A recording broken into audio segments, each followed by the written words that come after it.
All right, today is Friday, May 9th, 2025, and I was at Winco in the grocery store. And when I'm out on my live streams, I meet a lot of the homeless and people on drugs and on fentanyl and stuff.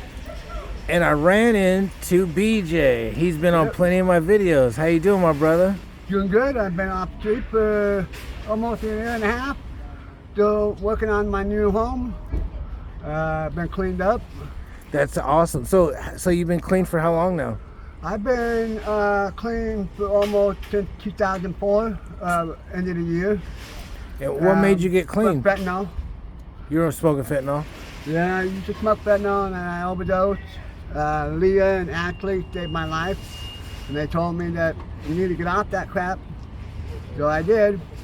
And it's been pretty good. It's been really good. Methadone does really help. And I had a heart attack. I quit methadone cold turkey.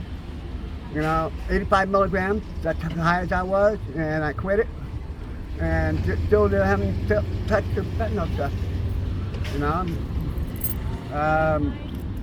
All the girls I know, they still do it. I help them, and they don't bring that crap around me. What made you quit? What was the day that made you quit? Well, Ashley and Leah told me that they gave me 7 Narcan into my nose, and they gave me 2 shots Narcan, and they said I barely came back alive, and it was a wake-up call for me. So you quit after you overdosed so many times, and you said some things about your father too, right? Right behind Bear Restaurant.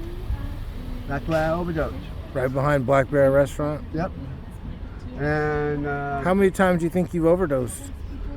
Total 10, but the 9 of them were just, it was nothing to me and everybody else, but the 10th one, it really kind of woke me up. And so I decided to go ahead and get cleaned up. And ever since, I don't even think about it. How do I tell the people how I know you? Because I've seen you out here on the trails. I met you behind Black Rock Coffee Shop. Yep. That was the time when my homeboy Blackie died of overdose. Yep. Great memory. Mm-hmm. And then you were gonna help me, and I disappeared on you, and I was gonna try to take you to rehab, right? Yeah. I kept showing up to your camp, and I kept stalking you. I kept stalking you and trying to take you, right? Yep. And then you hit out on me. You were living in one of those rolling cabins, right? One of those meth sheds. Mm-hmm. Everyone was telling me people weren't cooking drugs in them, but people were. Yeah. And selling drugs. Yeah, there's a lot of them. They're called the rolling cabins. Yeah, we call them rolling cabin, we call them roller house, a moving house. I had that house and I gave it to Ashley, and I moved her up to the church, and she was been offended, so she got into a real good, mobile home. And then she got off the street, same time I did. So let everybody know, like, the way it's that you guys, the way he's, because you're deaf, right? Yeah, I'm deaf and I also have a heart problem. But everybody on the street, if you're watching this, trust me, it's worth your while.